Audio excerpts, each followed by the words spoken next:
جشن آمد مصطفیٰ صلی اللہ علیہ وسلم یا مشن مصطفیٰ صلی اللہ علیہ وسلم، یہ دونوں چیزوں کو سمجھا جائے۔ آج تک میرا خیال ہے مجھے ہوش سنبھالے ہوئے بھی 40 سال سے زیادہ ہو گیا، میں دیکھتا آ رہا ہوں کہ 12 ربیع الاول کو نبی کریم صلی اللہ علیہ وسلم کے اوپر یعنی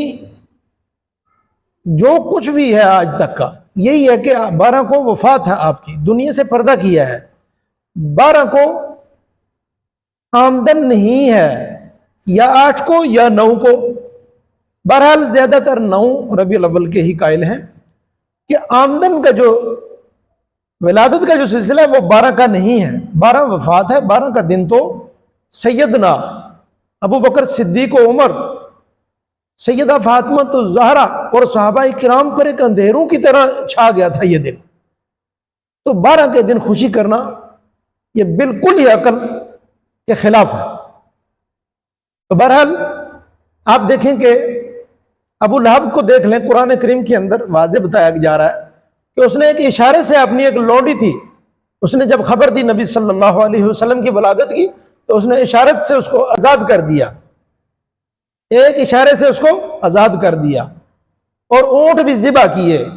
لیکن قرآن کہتا ہے تبت یدا ابی لہب وتب ما اغنی عنہ مالہ وما کسب سیصلی نارا ذات لہب وامرأتہ حمالۃ الحطب فی جیدہا حبل من مسد۔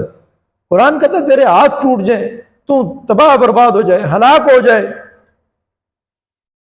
اس نے تو ولادت کی بڑی خوشی منائی تھی، اونٹ بھی ذبح کیے تھے، لونڈی بھی آزاد کی تھی اور بڑا خوش ہوا تھا، لیکن مشن مصطفیٰ صلی اللہ علیہ وسلم اس نے نہیں اپنایا، تو قرآن قیامت تک اس پر لعنت کرتا رہے گا، بد دعائیں دیتا رہے گا۔ جو مسلمان قرآن پڑھے گا اس پر لعنت جاتی رہے گی۔ حالانکہ اس نے ولادت کی کتنی خوشی منائی، لیکن اس کے برعکس آپ دیکھیں کہ سیدنا بلال رضی اللہ تعالی عنہ، ان کو نبی کریم صلی اللہ علیہ وسلم نے کیا فرمایا؟ قولوا لا الہ الا اللہ تفلحون، اگر پڑھو کلمہ فلاح پاؤ گے۔ 2 گواہی اشہد ان لا الہ الا اللہ واشہد ان محمد عبدہ ورسولہ، وہ اب اس مشن کی گواہی دے رہے ہیں، کلمہ بھی پڑھ رہے ہیں، مشن کی گواہی بھی دے رہے ہیں، اللہ تعالیٰ کی ذات عالی کو معبود مان رہے ہیں، اب نبی صلی اللہ علیہ وسلم کی رسالت کا اقرار کر رہے ہیں۔ اب آپ صلی اللہ علیہ وسلم مدینہ منورہ کے اندر اذان کی ڈیوٹی لگا رہے ہیں، اذان دے رہے ہیں،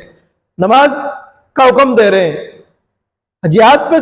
حکم دے رہے ہیں، جہاد پہ جا رہے ہیں۔ تو مشن مصطفیٰ صلی اللہ علیہ وسلم پر حضرت بلال رضی اللہ کو دیکھیں کہ انہوں نے ان کا رنگ بھی دیکھیں، سیاہ رنگ ہے، ہیں جی، وہ بنو ہاشم کے بھی نہیں، جبکہ ابو لہب بنو ہاشم سے ہے، وہ قریش سے بھی نہیں۔ ابو لہب کو دیکھیں، یعنی سردار قبیلے سے ہے، لیکن صرف ولادت کی خوشی منائی، مشن آمد مصطفیٰ، وہ مشن نہیں اپنایا، آپ کی سیرت نہیں، آپ کا کردار نہیں اپنایا۔ تو سیدنا بلال نے آپ کا کردار اپنایا، اپنے اخلاق نبی صلی اللہ علیہ وسلم کے طرز پہ بنائے، اپنی جو صورت ہے، سیرت ہے، کردار ہے، اسوہ حسنہ ہے، جیسا کہ قرآن نے حکم دیا ہے کہ لقد کان لکم فی رسول اللہ اسوۃ حسنہ، آپ کے لیے بہترین نمونہ کون ہے؟ رسول پاک صلی اللہ علیہ وسلم ہے۔ تو انہوں نے جب آپ کے مشن کو اپنایا تو دیکھیں آپ صلی اللہ علیہ وسلم کیا فرما رہے ہیں کہ بلال چلتے تو آپ زمین پہ ہو، لیکن آواز مجھے جنت میں آ رہی ہے آپ کے قدموں کی۔ یہ ہے پیغمبر کے مشن کو اپناؤ، پیغمبر کے مشن کے اپنانے سے، مشن کے اپنانے سے فلاح دارین نصیب ہوگی، دنیا میں بھی اور آخرت میں بھی کامیابیاں مقدر بنے گی۔ اور صرف خوش ہو جانا کہ بھی آ رہے، خوشی بھی ہونی چاہیے، کوئی شک نہیں ہے، لیکن شریعت کے حدود کے اندر رہتے ہوئے کہ جو صحابہ کرام نے ہمیں عملی زندگی کا نمونہ بنا کر دکھایا، ہم اسی نمونے کے مطابق چلیں گے اور حضور کریم صلی اللہ علیہ وسلم کی سیرت کو اپنائیں۔ سیرت میں دونوں جہان کی کامیابیاں چھپی ہیں۔ اللہ تعالی ہمیں سیرت کو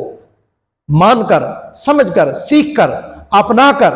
اس پر عمل کرنے کی اور دوسروں تک پہنچانے کی توفیق و سعادت نصیب فرمائے۔